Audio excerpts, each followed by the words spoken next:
Nous avons toutes et tous une histoire à raconter, une cause à défendre, une voix à faire entendre. Je suis Fouad Souak et Nouveau Récit est un podcast produit par Parole Publique. Nouveau récit. Parce que nous, notre spécialité, notre cœur de métier, notre expertise, c'est d'agir sur des écosystèmes forestiers et de traiter aussi le sujet de la biodiversité. On voit bien que sur le sujet, on va dire, environnemental, défi climatique, il y a plein d'outils Ouais, qui évidemment. existent et qu'il faut Mais c'est concomitant en fait. c'est concomitant, c'est-à-dire qu'il faut agir sur son empreinte carbone avant tout. Donc, agir sur son Mm. empreinte carbone, tu évoquais l'association de tonnes, c'est se dire aujourd'hui, Mm. en moyenne, on est plus à 12 tonnes. Ouais. Donc, en fait, il faudra diviser par 6. C'est énorme, Voilà. hein, c'est énorme. Donc, diviser par 6, dit comme ça, c'est énorme. Ouais. Sauf que le sujet, c'est de s'amener petit à petit Ouais. à dire, je suis à 12 tonnes. En fait, de se rendre compte, en fait, ce qui est très encourageant. Parce qu'il faut de l'optimisme et Et il qu'est-ce faut. que tu fais toi d'ailleurs pour baisser ton Ah empreinte je, carbone? je vais te dire. Ouais. Donc, ce qui est important, c'est que quand on commence, c'est toujours très facile d'avoir des premiers résultats visibles. Ouais, c'est vrai ça. Prenons un peu l'exemple C'est des comme gens. sur le régime. Hein. Et c'est ce que j'allais dire. Sur les régimes, ce qui est toujours plus dur, on va dire, c'est les derniers kilos à perdre. Mais les premiers, ils sont, on va dire, très encourageants parce qu'en général, tu as du résultat assez rapidement.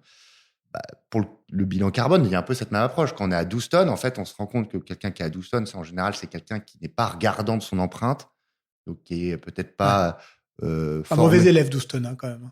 C'est un mauvais élève, mais on va dire, donc c'est une moyenne, hein, c'est Ouais. qu'un chiffre, mais c'est l'équivalent de ce qu'émet un Français ou un Européen, aujourd'hui. Le principe d'une moyenne, c'est une vue de l'esprit. Oui. C'est Mais- traversé par les extrêmes d'ailleurs. Mais ce que je veux dire, c'est que ça veut dire que c'est quelqu'un qui a rien mis en place ou qui est pas formé à la question climatique. Très facilement, il suffit qu'il fasse une action dans l'année, et principalement dans nos sociétés européennes très consuméristes. Ça passe par le voyage. Tu fais un Paris-New York. Quand tu vois l'empreinte d'un Paris-New York, tu es entre 4 et 5 tonnes. Ouais. Tu vois, de passer de 12 à Ouais. 8-7.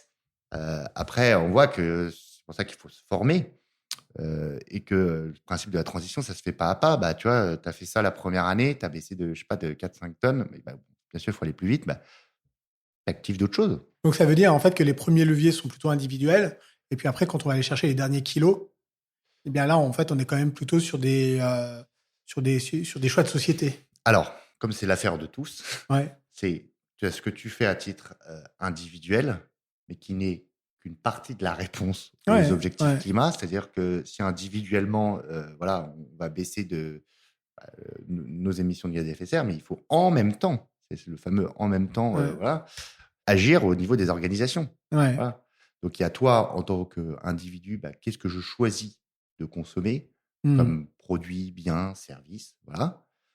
Et après, c'est de se dire, en tant qu'individu, je travaille dans une entreprise. Est-ce que je peux œuvrer à embarquer cette entreprise sur un nouveau modèle économique, sur une rupture technologique ou autre qui permet de moins dépendre finalement de tout ça, des énergies fossiles. Ouais. Voilà, qui est l'amont du problème. Outre le fait qu'il soit une ressource limitée, est une ressource qui émet fortement trop de gaz à effet de serre. Et voilà, c'est la problématique. C'est notre dépendance à l'énergie, en fait, Ouais. voilà, au quotidien. Je pense qu'il y aurait vraiment beaucoup de choses à dire, mais je vais couper le sujet immédiatement pour te poser une autre question, c'est de savoir si justement le bois, l'arbre, est une ressource illimitée. Le bois est-il une ressource illimitée? En ce sens, si c'est géré durablement. Si on prend une forêt où on va pouvoir prélever, couper de temps en temps du bois.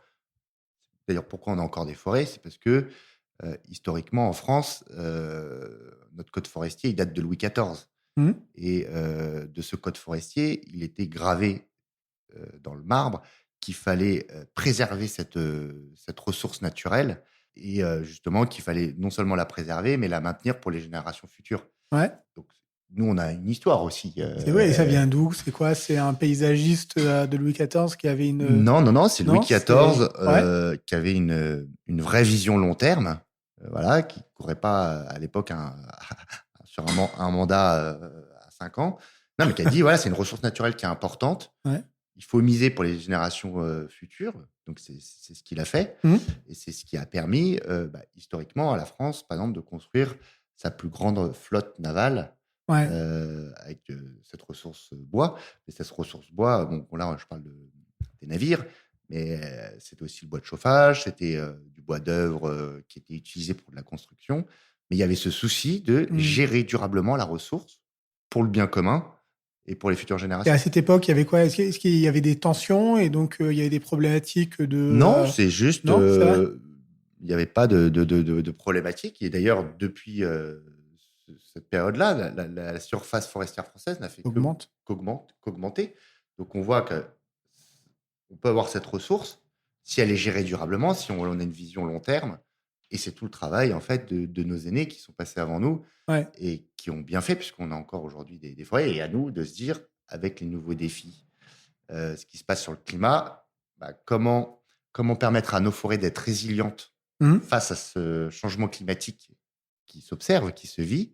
Donc, comment leur permettre de survivre.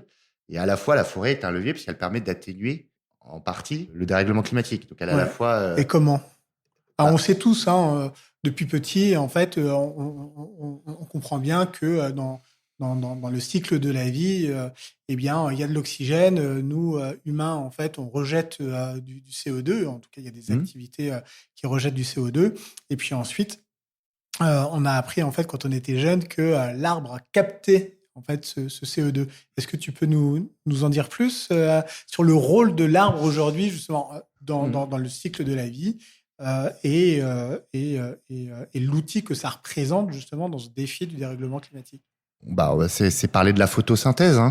Alors, souvent les gens pensent savoir l'expliquer, mais c'est vrai que la photosynthèse, c'est en fait grâce à ces arbres, grâce aux feuilles de l'arbre, qui sont des véritables capteurs solaires. La lumière, du coup, qui est captée par les feuilles, permet de déclencher cette réaction chimique qui est la photosynthèse, qui permet justement de transformer ce CO2 en bout de chaîne en oxygène, pardon. Ouais. Donc ce dioxyde de carbone en oxygène en sortie. Donc est-ce qu'aujourd'hui, en fait, on peut dire que si on peut respirer, c'est grâce à cette photosynthèse dans les arbres, les plantes Alors en partie, voilà, bien sûr.